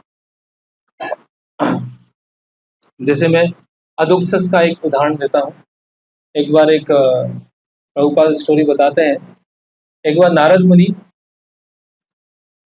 एक ब्राह्मण के पास में जाते हैं और एक मोची के पास में जाते हैं, और दोनों से मिलते हैं। और मोची बोलता है नारद मुनि से कि आप भगवान के धाम जा रहे हैं, तो उनसे पूछ के आना कि मैं कब आऊँ, वैकुंठ कब पहुँचूँ। और नारद मुनि ब्राह्मण के पास में जाते हैं, और ब्राह्मण बोलता है कि आप वैकुंठ जा रहे हैं तो भगवान से पूछिएगा कि मैं कब आऊँ। तो नारद मुनि वैकुंठ पहुँचते हैं और बताते हैं कि वहाँ पर मुझे ब्राह्मण मिला और एक मोची मिला, दोनों पूछ रहे थे कि हम वापस कब आएंगे। तो भगवान बोलते हैं वो ब्राह्मण तो कभी नहीं आएगा। बोले अरे वो तो सारे संध्या बंदन, सारे रिचुअल सब कुछ फॉलो करता है। बोले मोची? बोला हाँ मोची तो आ जाएगा। तो नारद मुनि आश्चर्य पड़ जाते, कैसा क्या है? तो ब्राह्मण वो नारद मुनि को भगवान विष्णु बोलते हैं कि दोनों के पास में जाना, और दोनों जब पूछेंगे कि भगवान वहाँ वैकुंठ में क्या कर रहे थे, तो वहाँ बताना कि एक सुई में से हाथी को निकाल रहे थे। एक छोटी सी सुई है, उसमें से हाथी को निकाल रहे थे। तो नारद मुनि जाते हैं, ब्राह्मण के पास में जाते हैं, तो ब्राह्मण से बोलते हैं कि मैं वैकुंठ गया था। तो ब्राह्मण बोलते हैं कि भगवान क्या कर रहे थे वहाँ पर? तो भगवान तो एक सुई के वो छेद में से हाथी को निकाल रहे थे। बोले क्या बात कर, ऐसे थोड़ी होता, इतने छोटे छेद में से हाथी कैसे निकाल? तो नारद मुनि समझ गए इसको भगवान की शक्तियों पर विश्वास नहीं। फिर मोची के पास में जाते, तो मोची पूछते हैं कि वो वैकुंठपति क्या कर रहे थे? बोले एक सुई के छेद में से हाथी निकाल रहे थे। तो मोची हंसने लगता है, बहुत नाचने लगता है, वो भगवान कितने महान है, कितना अद्भुत कार्य कर रहे हैं। तो नारद मुनि बोलते तुम्हें विश्वास है, ऐसा संभव है कि सुई में से हाथी निकाल देंगे? तो मोची बोलता है क्यों नहीं निकाल देंगे, बिल्कुल संभव है। आप देखिए, बरगद का एक छोटा सा बीज होता है, वो अगर पृथ्वी में लगाया जाए तो बहुत बड़ा बरगद का पेड़ निकलेगा, और उस बरगद के पेड़ से बहुत सारे बीज निकलेंगे, जो बहुत सारे बीज बहुत सारे बरगद के पेड़ बना सकते हैं। तो एक छोटे से बीज में अगर बरगद का इतना बड़ा पेड़ है अंदर, तो एक छोटे से छेद में से हाथी क्यों नहीं निकल सकता? तो नारद मुनि बोले कि हाँ, आप इसी जन्म में भगवान के धाम जाओ। तो भगवान की अचिंत शक्तियों पर विश्वास वो मोची को था, तो इसको बोलते हैं अधोक्ष से रियलाइजेशन। और पांचवा रियलाइजेशन है अप्राकृत। अप्राकृत मतलब आपको धाम दिखना चालू हो जाएगा, धाम दिखेगा। अप्राकृत मतलब नॉन मटेरियल, प्राकृत मतलब मटेरियल, अप्राकृत मतलब नॉन मटेरियल। तो इस तरह से अधोक्षजा और अप्राकृत स्तर पे आना। और एक स्तर और होता है, इसको बोलते हैं वैदुषी प्रत्यक्ष, मतलब सामने ही आध्यात्मिक धाम दिखे। तो ये ज्ञान के अलग अलग रियलाइजेशन होते हैं। तो इसीलिए हम यहाँ पर मायापुर धाम में हैं, तो बहुत सावधानी से रहें। हालांकि यहाँ पर जो वृंदावन में ब्रज में रहेंगे तो वहां पे अपराध कई गुना काउंट होता है, लेकिन मायापुर में क्या होता है, चैतन्य महाप्रभु अपराध नहीं लेते। यहाँ पे कुछ गड़बड़ हो जाती है तो चैतन्य महाप्रभु उसका अपराध नहीं लेते। इसका मतलब ये नहीं है कि हमें गड़बड़ करना है। तो प्रभुपाद एक चैतन्य चरितामृत बताते हैं तात्पर्य में कि ब्रज में तो भगवान अपराध काउंट करते हैं, मायापुर में काउंट नहीं करते, लेकिन भगवान के भक्त जो है वो काउंट कर लेते हैं। तो चैतन्य महाप्रभु काउंट नहीं करेंगे, चैतन्य महाप्रभु के जो पार्षद है, षड गोस्वामी है, सारे गण, वो काउंट करें। तो इसलिए अपराध बुद्धि नहीं रखना। अचानक एक्सीडेंटली कुछ हो गया तो अलग बात है, लेकिन उस अपराध बुद्धि से हमें धाम में नहीं रहना। तो ये धाम के कुछ एटिकेट्स हैं। धामवासी जो है उनसे झगड़ा मोल नहीं लेना है ना, झगड़ा हो गया किसी से वो नहीं करना है। और जो भी चीजें उपयोग कर रहे हैं कोई वेस्ट नहीं करना है, पानी वेस्ट नहीं करना है, प्रसाद वेस्ट नहीं करना है ना, प्रजल्प नहीं करना है, इधर उधर की बातें नहीं करना। कुछ 5-6 दिन के लिए भूल जाइए भोपाल जैसी कोई जगह है ना, या भोपाल से मैं आया हूँ भूल जाइए, तो 5-6 दिन इतना ही याद रखिए कि मैं मायापुर धाम में। इसीलिए फोन पे भी कम से कम बात कीजिए। आप हैं यहाँ पर और 1-1, 2-2 घंटे फोन पे बात कर रहे हैं, तो फिर क्या है, वो धाम में पूरा यहाँ के वातावरण में एब्जॉर्ब रहकर साधना करना, सेवा करना, वो नहीं हो पाएगा। तो वही वही हमारा मन वहीं लगा रहेगा कि ये छूट गया, वो छूट गया है, यहाँ पर ये हुआ था, वहाँ पे ये हुआ था। इसीलिए 4-5 दिन पूरी तरह से मायापुर धाम में ही रहिए, शरीर से भी और मन से भी।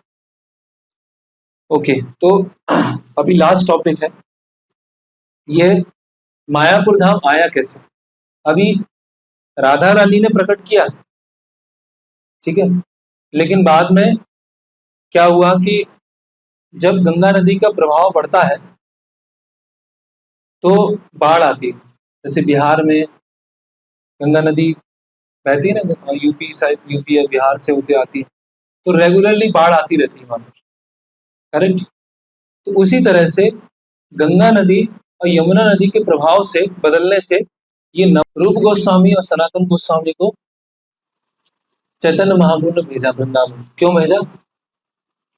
वृंदावन को दोबारा प्रकट करें। तो ये जो आधुनिक हम मायापुर देखते हैं, नवदीप धाम देखते हैं, ये सब कुछ क्या हो गया था? गंगा नदी के प्रभाव के कारण पूरा डूब गया था।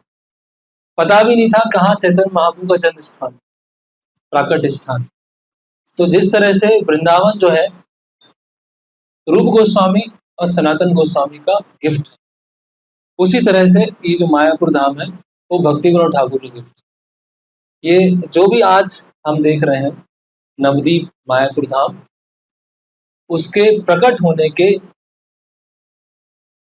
एकमात्र जो कारण है वो है श्रील भक्ति विनोद ठाकुर, उनके कारण ये मायापुर। तो अब उसके बारे में थोड़ा हम पढ़ते हैं कि कैसे आधुनिक मायापुर नवदीप आया, क्यों क्यों चला गया था ये मायापुर धाम? नदियों के प्रभाव के कारण पूरा लुप्त हो चुका था। तो ये भक्ति विनोद ठाकुर की एक बुक है जिसका नाम है सेवंत गोस्वामी, उसमें उन्होंने स्वयं बताया है कि ये मायापुर धाम कैसे प्रकट हुआ। थोड़ा सा टेक्निकल है लेकिन बहुत इंटरेस्टिंग है, कैसे हमें जो प्राप्त होता है, जो भी हमें सुविधा प्राप्त होती है, आध्यात्मिक रूप से अलग अलग सुविधाएं प्राप्त होती है, उसके पीछे बहुत सारे लोगों का सेक्रीफाइस होता है, उसके पीछे बहुत लोगों का त्याग होता है, तब हमें चीज मिल पाती है। आज हमारे पास भगवत गीता यथारूप आती है, उसको हम पढ़ते हैं, लेकिन भगवत गीता यथारूप लिखना, उसका हम प्रिंटिंग करना, उसके लिए पेज खरीदना, उसका प्रूफ रीडिंग करना, उसका बाइंडिंग करवाना, उसका गोडाउन मेंटेन करना, उसका पुस्तक वितरण करना, उसको समझाना, उसके पीछे बहुत सारी चीजें होती हैं। आप में से जिन्होंने प्रभुपाद लीलामृत पढ़ी होगी, तो श्रील प्रभुपाद दिल्ली में जो उनका संघर्ष है, इतना ऐसा संघर्ष है, उसको देखकर ऐसी स्थिति हो जाएगी कि प्रभुपाद ने क्या क्या किया है, जो हमें आज आसानी से अपने आईपैड में, फोन में भागवतम मिल जाती है, आसानी से भागवतम पढ़ने को मिल जाती है। वो भागवतम को प्रिंट कराने के लिए श्रील प्रभुपाद जी ने क्या क्या किया। तो इसी तरह से जो हमें मायापुर धाम, नवदीप धाम में आज हम बैठे हैं, सब फैसिलिटी है ना, कोई ऐसी दिक्कत नहीं है, लेकिन कैसे ये मायापुर धाम आया, कौन लेके आए उसको, किन्होंने प्रकट किया, उनका बहुत बहुत बड़ा बलिदान, बहुत बड़ा त्याग, बहुत बड़ी तपस्या। तो श्रील भक्ति विनोद ठाकुर 1887 में जब वो 49 ईयर एज के थे, तो उन्होंने विचार किया। भक्ति विनोद ठाकुर कौन थे? District magistrate. ब्रिटिश काल में जो सबसे बड़ा जो पद मिल सकता है वो था district magistrate, collector. District magistrate collector एक ही कलेक्टर थे वो। तो उन्होंने विचार किया कि मैं अभी रिटायरमेंट ले लेता हूँ, मतलब वानप्रस्थ ग्रहण कर लेता हूँ। उन्होंने अपनी ऑटोबायोग्राफी में लिखा है कि मुझे बहुत सिरदर्द होता था और मैं कुछ दवाइयाँ ले रहा था, जिससे मेरी जो स्वास्थ्य है धीरे धीरे ठीक हो रहा था।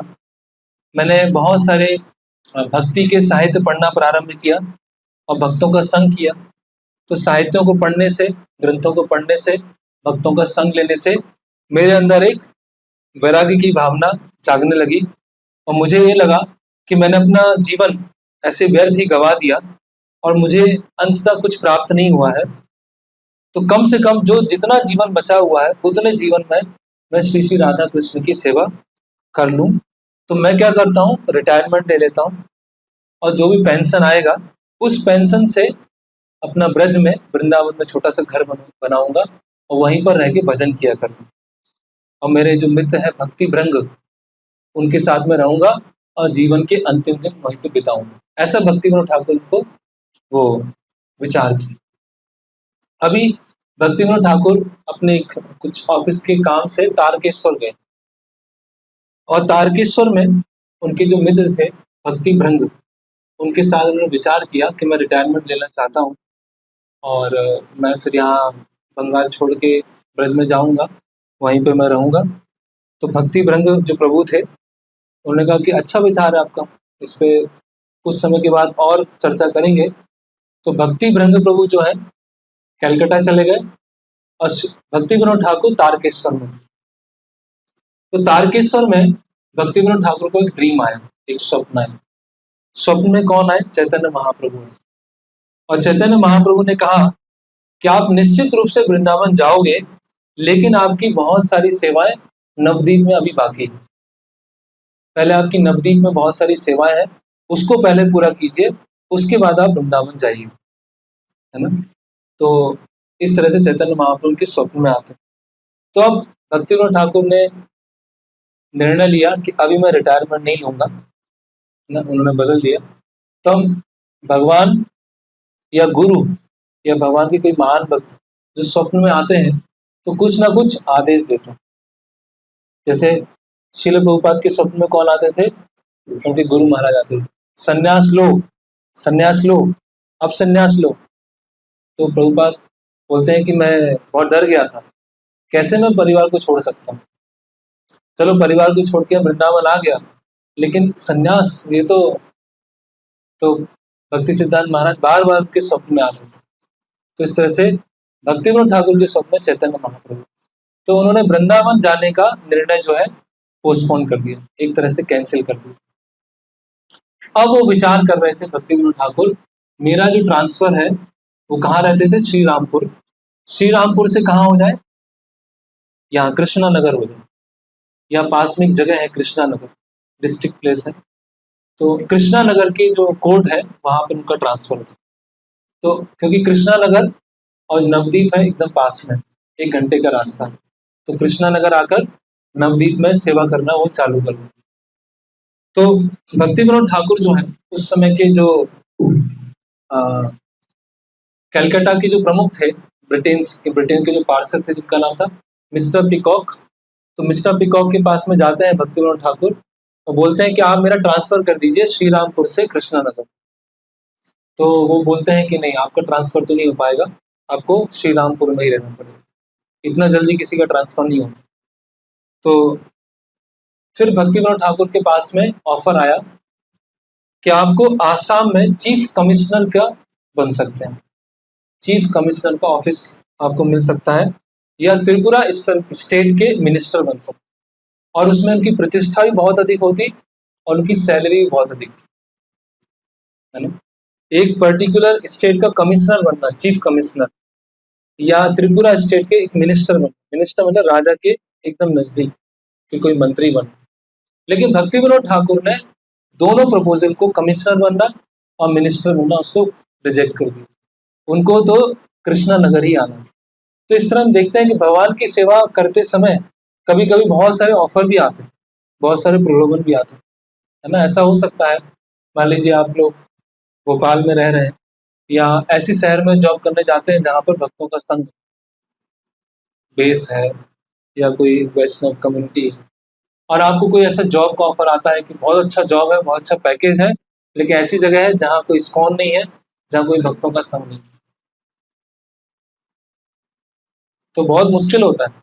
क्योंकि जो money is sweeter than Honey, जब प्रतिष्ठा मिलती है और जब पैसा मिलता है तो व्यक्ति क्या सोचता है कि पहले पैसे कमा लेता हूँ, मंदिर में डोनेशन दूंगा और फिर बाद में सेवा तो करनी है। लेकिन भक्ति विनोद ठाकुर को क्या देख रहे हैं? वो मतलब कमिश्नर, एक राजा के स्टेट के मिनिस्टर बन सकते हैं, बहुत अच्छी सैलरी मिल सकती है, बहुत अच्छा प्रेस्टीज मिल सकता है, लेकिन उन्होंने उसको नहीं लिया। उनको क्या था कि चैतन्य महाप्रभु ने जो कहा है कि नवद्वीप में आपका कार्य बाकी है, उस कार्य को आपको संपन्न करना है। फिर भक्ति विनोद ठाकुर ने फिर से एप्लीकेशन लगाया, फिर से एप्लीकेशन रिजेक्ट हो गया। अभी भक्ति विनोद ठाकुर ने क्या किया? अपने आध्यात्मिक भक्ति को चलाया। तो कृष्णा नगर के जो मजिस्ट्रेट थे, डिस्ट्रिक्ट मजिस्ट्रेट, और भक्ति विनोद ठाकुर श्री रामपुर के डिस्ट्रिक्ट मजिस्ट्रेट थे, उन्होंने आपस में बात किया और आपस में बात करके क्या कर दिया, आप मेरी जगह आ जाओ, मैं आपकी जगह आ जाऊँ। और जब उन्होंने ये प्रपोजल रखा, उस समय जो मिस्टर पिकॉक थे उस समय वहां पर नहीं थे, बंगाल में नहीं थे, उनकी जगह कोई दूसरे ऑफिसर थे। तो दूसरे ऑफिसर को सारा पीछे का पता नहीं था कि जो केदारनाथ दत्त है कुछ समय पहले ही श्री रामपुर आए हैं, और उनकी प्रेजेंस में इसमें बताया है डॉक्टर एडगर, मिस्टर एडगर। तो उन्होंने क्या किया, भक्ति विनोद ठाकुर का ट्रांसफर श्री रामपुर से कृष्णानगर करा दिया, और कृष्णानगर के जो थे एक वसु, वो श्री रामपुर चले। तो इस तरह से भगवान की सेवा करने के लिए बहुत बुद्धि भी चलानी पड़ती, कैसे मैं भगवान की सेवा अच्छे कर पाऊँ, कैसे मैं भक्तों के संग में रह पाऊँ, कैसे अलग अलग आइडियाज। तो भक्ति विनोद ठाकुर से हम चीजें ये सीख सकते हैं। तो भक्ति विनोद ठाकुर अभी श्री रामपुर में अपना सामान पैक करके यहाँ पर कृष्णानगर आने की तैयारी चालू करने लगे, और उनको तेज बुखार हो गया, बहुत तेज बुखार हो गया, और वो बहुत प्रसन्न थे। घर वापस जा रहे हैं, तो नजदीक वापस आ रहे हैं, और इतना तेज बुखार था कि वो चल भी नहीं पा रहे थे। तो वहाँ के जो ब्रिटिश ऑफिसर थे, उन्होंने कहा कि आप ट्रांसफर कुछ दिन के बाद ले लीजिएगा, अभी कुछ समय श्री रामपुर में रहिए, और जब आप नवदीप वहाँ कृष्णानगर पहुँच कुछ दिन हो जाएंगे, आपकी बीमारी ठीक हो जाएगी, तब आप चले जाइए। तो भक्ति विनोद ठाकुर ने बोला कि मैं नहीं रुकूंगा, या तो मैं जाऊंगा या बीच में मर जाऊंगा, लेकिन जाना तो मुझे कृष्णानगर ही, वहां जाकर ही रुकूंगा मैं, श्री रामपुर में मैं नहीं रुकूंगा। तो इस तरह से धीरे धीरे उनकी जो बीमारी है, भक्ति विनोद ठाकुर लिखते हैं, मैं अपनी पत्नी और महेंद्र मामा के साथ यहाँ कृष्णानगर में आ गया। फिर भक्ति विनोद ठाकुर ने 45 दिन तक केवल दूध लिया, 1.5 महीने तक केवल दूध पिए अपनी हेल्थ को सुधारने के लिए। लेकिन वो कृष्णानगर में आना और कृष्णानगर में रहना, उसका जो डिटर्मिनेशन है, वो कोई परिस्थिति हिला नहीं पड़ी। फिर डॉक्टर रसल थे जो उनके डॉक्टर उनको देख रहे थे, उन्होंने कहा कि आप इतनी चिंता और इतना शारीरिक परिश्रम मत लीजिए, आप थोड़ा सा रेस्ट कीजिए। तो भक्ति विनोद ठाकुर बोले कि मैं रेस्ट तो नहीं करूंगा, मेरी बहुत सारी सेवाएं बाकी है। तो भक्ति विनोद ठाकुर बोलते हैं कि अगर कोई कार्य चालू करने में ऑब्स्टेकल्स आती है, मतलब ये अच्छा साइन है। अगर कोई हम बड़ा कार्य कर रहे हैं या महत्वपूर्ण कार्य कर रहे हैं और शुरुआत के समय में कुछ समस्या आ रही है, ये अच्छा साइन है, मतलब हम सही उसमें जा रहे हैं। ओके, तो कृष्णानगर आ गए भक्ति विनोद ठाकुर। अब नवदीप आते हैं। नवदीप कहाँ पर, कौन सा नवदीप, जहां जब उतरे हैं ट्रेन से, वो नवदीप। पूरा नवदीप है, नवदीप मतलब 9 द्वीप, ठीक है। और जो रुद्रद्वीप है उसको भी नवदीप बोलते हैं साधारण भाषा में। तो भक्ति विनोद ठाकुर वहां पर आ गए। अभी इस वृत्तांत के 2 वर्जन। पहला वर्जन क्या है कि भक्ति विनोद ठाकुर नवदीप आए, वहां एक धर्मशाला थी जिसका नाम था रानी धर्मशाला, वहां पर रहते। और दूसरा वर्जन है, यहाँ पर एक गोद्रुन द्वीप है, वहां पर उनका घर है, वहां पर वो रहते थे। इस वृत्तांत के 2 वर्जन। तो भक्ति विनोद ठाकुर रानी धर्मशाला आते हैं, और बहुत दिनों के बाद में पहली बार चावल लेते हैं, और बोलते हैं कि मैंने नवदीप में जो चावल लिए, मैंने आज तक अपने जीवन में इतने स्वादिष्ट, इतने मीठे चावल नहीं लिए थे। और अभी वो प्रारंभ करते हैं चैतन्य महाप्रभु का बर्थ प्लेस ढूंढने की, उनका अपीयरेंस प्लेस कहाँ है, कहाँ चैतन्य महाप्रभु प्रकट हुए, इसलिए वो यहाँ पर आए थे नवदीप। तो नवदीप के लोगों से मिलना चालू किया कि चैतन्य महाप्रभु का वो अपीयरेंस प्लेस कहाँ है, बर्थ प्लेस कहाँ है। तो बहुत सारे लोगों ने तो इंटरेस्ट ही नहीं लिया, उनको कोई रुचि नहीं थी कि उनको बर्थ प्लेस कहाँ पर है। और कुछ लोगों ने बताया कि यहाँ नवदीप में पास में है ना, आज लोग टोटो से आ रहे थे, और हरि भक्ति को आपने बताया था कि यहाँ भी नीम का पेड़ है, आपने बताया कि वहाँ भी एक नीम का पेड़, नवदीप में भी कई लोग बोलते हैं कि वहाँ पर चैतन्य महाप्रभु का जन्म स्थान, वहाँ नीम का पेड़ है। तो भक्ति विनोद ठाकुर उससे इतने कन्विंस नहीं हुए कि नवदीप में हो। अब क्या हुआ, एक दिन शनिवार के दिन भक्ति विनोद ठाकुर अपने घर की छत पर बैठे हुए थे। रानी धर्मशाला या वो छत, दोनों वृत्तांत देखें, और उनको गंगा नदी के पार एक बहुत बड़ा मंदिर दिखाई दिया, बहुत बड़ा मंदिर, और एकदम प्रकाशित, रात के 10 बजे हुए थे और एकदम भव्य मंदिर दिखाई दे रहा। और भव्य मंदिर में क्या है, तेज प्रकाश आ रहा। तो उनके पुत्र थे जिनका नाम था कमला प्रसाद। तो भक्तिविनोद ठाकुर बोलते हैं कि बेटा वो दिखाई दे रहा है मंदिर जो चमक रहा है? बोलते हाँ मुझे दिखाई दे रहा है। और भक्तिविनोद ठाकुर के असिस्टेंट थे, उनको बोलते हैं कि आपको वो दिखाई दे रहा है मंदिर चमकता हुआ? बोले नहीं मुझे तो कुछ दिखाई नहीं, मैं तो दिखी नहीं। तो भक्तिविनोद ठाकुर समझ जाते हैं कुछ ना कुछ वहां पर, कुछ ना कुछ है वहां पर। तो सुबह होती है, तो अब ये कुछ 5-6 स्टेप्स हैं जिससे भक्तिविनोद ठाकुर ने चैतन्य महाप्रभु की बर्थ प्लेस को ढूंढा।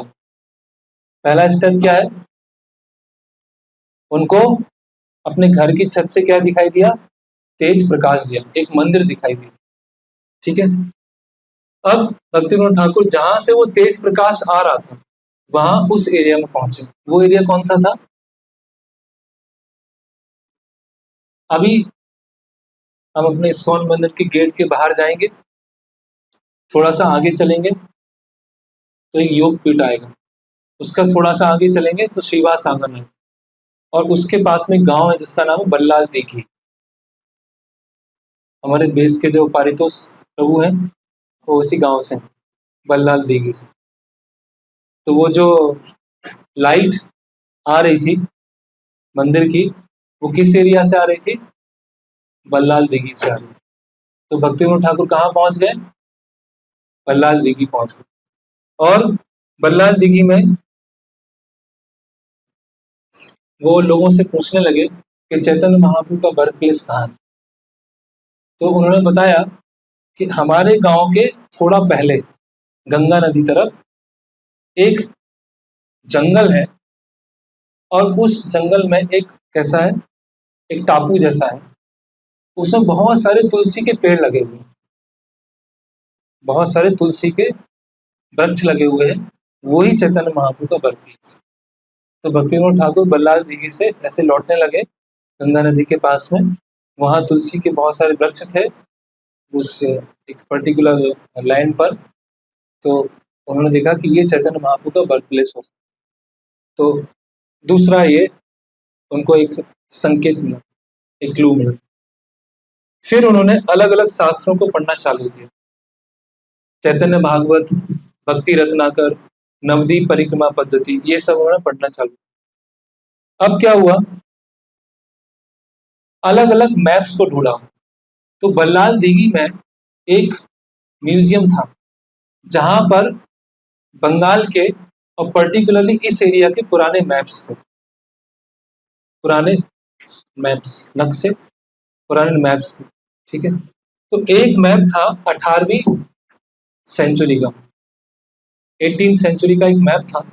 तो उस मैप में उन्होंने देखा जहां पर बल्लाल दीघी है उस जगह का नाम क्या लिखा हुआ है? मियापुर। उसको मुसलमानों ने क्या लिखा हुआ है? मियापुर। तो बल्लाल दीघी और मियापुर और मायापुर, इससे धीरे धीरे और संकेत मिलना चालू हुआ कि ये जो स्थान है बल्लाल दीघी के आसपास, यही प्राचीन मायापुर है। फिर आगे क्या होता है कि फिर भक्तिविनोद ठाकुर नवदीप उस टाउन में गए, वहां के लोगों से बातचीत किया। तो वहां के लोगों ने बताया कि हमारे पूर्वज बल्लाल दीघी से आए, हम लोग तो कुछ साल पहले ही यहाँ पर आए नवदीप, क्योंकि गंगा नदी का प्रवाह चेंज हुआ तो वो एरिया क्या हो गया था, डूब गया था। तो इसकी वजह से हमारे जो पूर्वज थे वहां रहते थे बल्लाल दीघी में, वहां से ट्रांसफर होके हम आए। हम तो 1 या 2 पीढ़ी से ही नवदीप में रह रहे हैं, लेकिन हमारे पूर्वज वहां पर रहते थे। तो इससे भक्तिविनोद ठाकुर को और क्लू मिला कि ये नवदीप जो है वो ट्रेन वाला, वो कैसा है, रिसेंटली डेवलप हुआ है। लेकिन जो बल्लाल दीघी वाला है, जहां से अभी के नवदीप के पूर्वज हैं, वो बल्लाल दीघी से आए। और फिर जब उन्हें शास्त्रों में पढ़ा कि गंगा के पूर्व में चैतन्य महाप्रभु ने प्रकट हुए थे। तो गंगा नदी है, नवदीप कहाँ पर है, पश्चिम में है, और ये कहाँ पर है, पूर्व में। तो क्या क्या क्लू मिले? पहला क्या मिला उनको छत से मंदिर दिखाई दिया। दूसरा क्या दिखा, तो जब बल्लाल जी की गए, वहां के लोगों ने बताया कि यहाँ तुलसी का एक पूरा एक एरिया है। तीसरा मैप मिला उनको, उस बंगाल का मैप मिला 18th सेंचुरी का, जिसमें वहां पर मियापुर लिखा हुआ था। चौथा, नवद्वीप के लोगों से उन्होंने पूछा, और उन्होंने बताया कि हम तो अभी आए, एक पीढ़ी पहले ही आए हैं, हमारे पूर्वज वहां पर रहते थे। पांचवा, शास्त्रों में देखा कि चैतन्य महाप्रभु गंगा के पश्चिम में प्रकट नहीं हुए, गंगा के पूर्व में प्रकट हुए।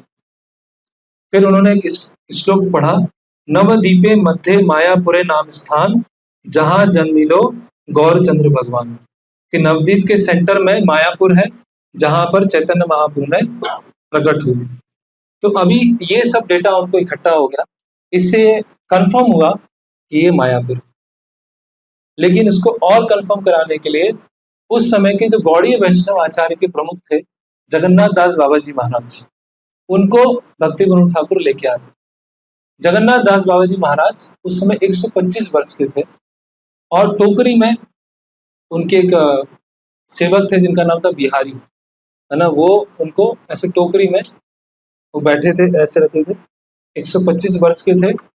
और अगर उनको कुछ देखना होता था तो उनके सेवक उनकी आंख पलक ऐसे उठाते थे और फिर वो देखते थे, और हमेशा जप करते रहते थे। मतलब फिजिकली देखा जाए तो भौतिक दृष्टिकोण से देखा जाए तो इतने सक्षम नहीं थे।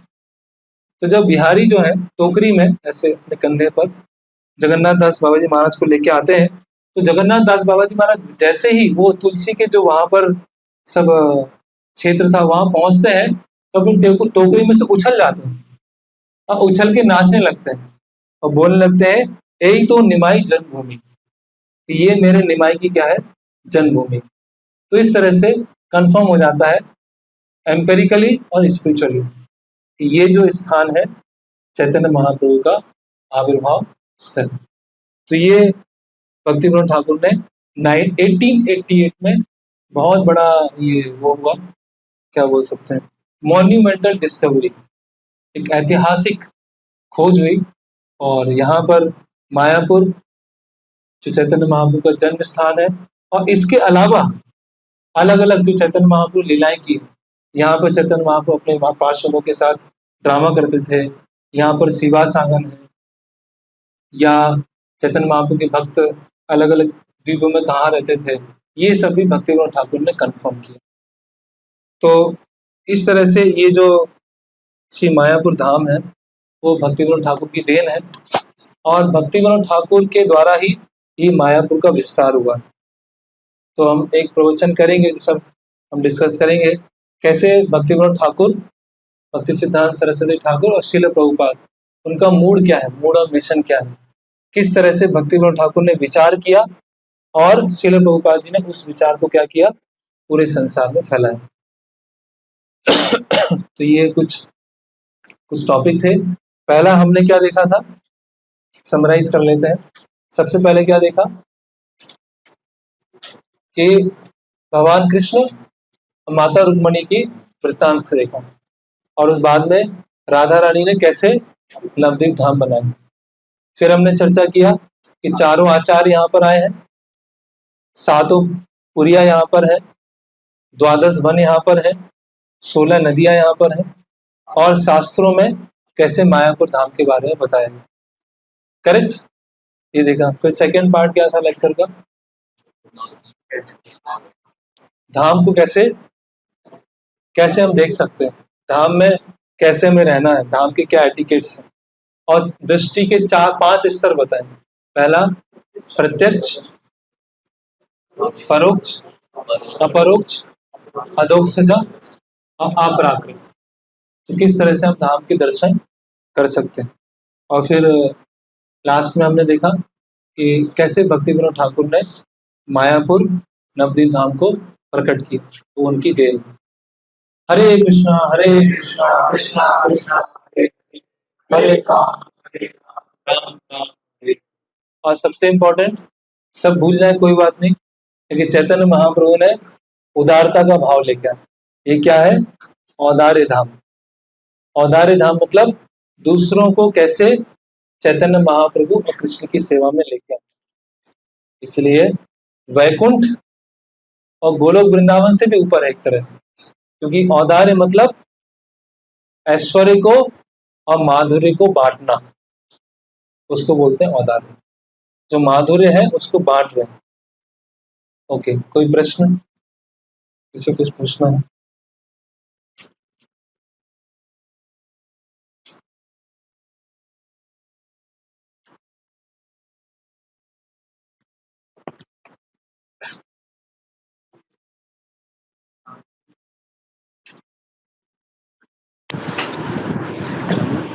रिपीट कर। हरे कृष्णा प्रभु, प्रणाम। हरे प्रभु जी, वो जैसे आपने बताया भक्तिनाथ ठाकुर ने जो सत्य मंदिर देखा था, तो क्या ये वही मंदिर है जो हम अभी टेम्पल ऑफ वैदिक ट्वेंटी हुई? हाँ, तो भक्तिनाथ ठाकुर ने जो मंदिर देखा था वो कौन सा मंदिर है? वो योग पीठ है, चैतन्य महाप्रभु का प्राकट्य स्थल, वही।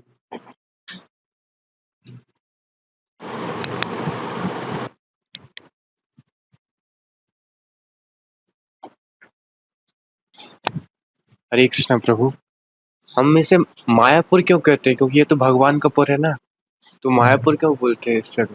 नहीं, माया का मतलब केवल ऐसा नहीं होता है कि जो हमें भ्रमित करे। योग माया होती है और महामाया होती है।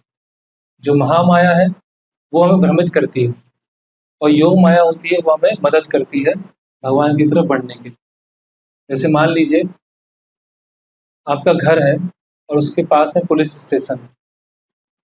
आप अच्छे नागरिक हैं, सारे रूल्स फॉलो करते हैं, तो पुलिस क्या करेगी? आपको प्रोटेक्शन देगी ना, सुरक्षा देगी कि नहीं देगी? और आप क्या है, चोर हैं, चोरी कर रहे हैं, तो आपका घर बहुत दूर है पुलिस स्टेशन से, तो क्या करेगी? पकड़ लेगी। तो पुलिस स्टेशन क्या है? माया। तो अभी हम अगर अच्छे नागरिक हैं तो वो योग माया है, और अच्छे नागरिक नहीं है, चोर है, तो वो क्या है? महामाया।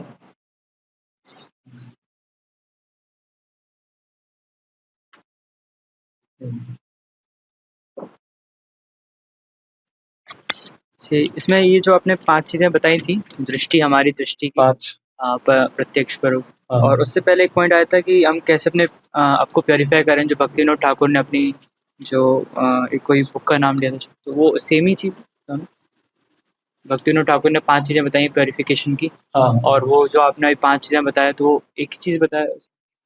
5 चीजें प्योरिफिकेशन की क्या बताई? आपने पॉइंट बताया, 5 दृष्टि बताई।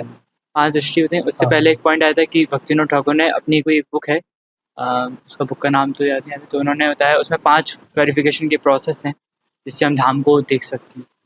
हाँ, वो सेम ही है, यही। तो अभी आरती में चलेंगे। हरि भक्त, ये अपने स्पिरिचुअल कंपटीशन का जो बता रहे थे कि राधा रानी देखते हैं भगवान किसी और गोपी के साथ हैं तो परेशान हो जाती है, और साथ में ऐसा भी वर्णन आता है कि राधा रानी कहती है कि अगर भगवान किसी गोपी से प्रसन्न है, उनकी सेवा से प्रसन्न है, तो मैं उस गोपी की दासी बन के सेवा करना चाहती हूँ। तो उसको कैसे समझें? तो प्रश्न है कि राधा रानी जब विद्या गोपी के साथ में कृष्ण को देखती हैं तो वो सोचते हैं कि मुझे नया जीव बनाना है, और कहीं वर्णन आता है कि अगर भगवान कृष्ण किसी गोपी से प्रसन्न है तो राधा रानी उनकी भी सेवा करेंगी। तो दोनों में ही कृष्ण को आनंद देना है। तो राधा रानी का ऐसा नहीं है, एक्चुअली ये बहुत उच्च स्तर का विषय है। यहाँ पर ये बताया जा रहा है गिरजा गोपी के बारे में कि अल्टीमेटली भगवान को सबसे आनंद किससे प्राप्त होता है? राधा रानी के साथ में ही सबसे आनंद प्राप्त होता है। वो राधा रानी भी जानते हैं। वो गिरजा गोपी क्यों आए सीन में? जिससे राधा रानी का प्रेम और बढ़ जाए। उन्होंने अपने मेहनत से नवद्वीप का निर्माण, अब वृंदावन में सब यही कर रहे हैं कि राधा कृष्ण कैसे मिले, है ना? वो एक उनके प्रेम को और प्रगाढ़ कर, जैसे वो कुटिला जटिला है तो राधा रानी को रोकती है कि नहीं जाना है, तो वो थोड़ा सा और क्या हो जाता है, और एक्साइटमेंट बढ़ जाता है। तो दूसरा प्रश्न है कि राधा रानी बोल रहे हैं कि अगर भगवान किसी से प्रसन्न है तो उनकी भी सेवा करेंगी। तो राधा रानी का मूड यह है कि ऐसा नहीं कि मुझे अपने को कृष्ण के साथ में रखना है, अगर भगवान किसी दूसरे से प्रसन्न है तो मैं उसकी भी सेवा करने के लिए तैयार हूँ। मतलब उनके अंदर थोड़ा भी वैसा भाव नहीं है, एक थोड़ा भी प्राइड नहीं है, अपनी सेवा की वजह से कोई प्राइड नहीं है, अपनी सेवा को एंजॉय करना नहीं चाह रहे। वो ये चाह रहे हैं कि अगर भगवान को किन्हीं और के साथ रहने में आनंद प्राप्त होगा तो कोई बात नहीं, मैं उनकी सेवा करूँ। तो दोनों में ही वो सेवा का ही मोड़ है। ओके, हाँ, लास्ट आप कुछ, रुद्र आप कुछ। प्रभु आपने बताया था कि प्रभुपाद भगवद गीता 1.1 में 3 चीज पूछ रहे, नो हाँ, no material desires, non enviness, no politics. No politics. और उसके बाद आपने बताया था कि हमें इंस्पिरेशन लेनी है यहाँ से, और फिर उसके इंस्पिरेशन लेके हमें भोपाल में मतलब वहाँ जाके हमें वो चेतना डेवलप करनी है। हाँ, तो हम देख सकते हैं यहाँ पे तो बहुत सारी अलग अलग प्रोण माया की वजह से अलग अलग चीज़ें दिखती है। तो क्या माया की वजह से? प्रोण माया की वजह से अलग अलग प्रोण माया की वजह से, हाँ। तो क्या इंस्पिरेशन लेनी है प्रभु, और वो कौन सी चेतना डेवलप करनी है, वो थोड़ा समझा दीजिए। समझा नहीं, क्या इंस्पिरेशन? हाँ, आपने बोला था इंस्पिरेशन लेनी है, हाँ लेकिन हाँ, इंस्पिरेशन ये लेनी है कि चैतन्य महाप्रभु ने कैसे इस आंदोलन को फैलाया है, कैसे चैतन्य महाप्रभु ने कैसे नवदीप धाम को छोड़ के पुरी गए, चैतन्य महाप्रभु की क्या क्या लीलाएं हुई हैं, अलग अलग आचार्यों ने क्या किया है इस धाम को डेवलप करने के लिए। जैसे अभी हमने भक्ति विनोद ठाकुर का सुना कि भक्ति विनोद ठाकुर ने धाम को प्रकट करने के लिए क्या क्या, तो इससे हम इंस्पिरेशन लेकर और जब भोपाल जाएंगे तो उस तरह से सेवा करने का प्रयास करें।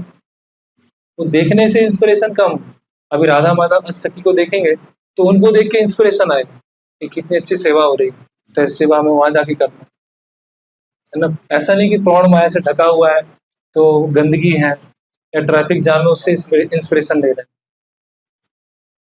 हमारी क्या आवश्यकता से भी बुद्धि चल जाती है, तो प्रौढ़ माया से ढका हुआ है और वो जो दिख रहा है उससे हम इंस्पिरेशन लेंगे। तो भाई प्रौढ़ माया से ढका हुआ है तो उससे निकलने का प्रयास करें ना, या उससे निकल के जो दिखता है उससे इंस्पिरेशन लें। रामकृष्ण।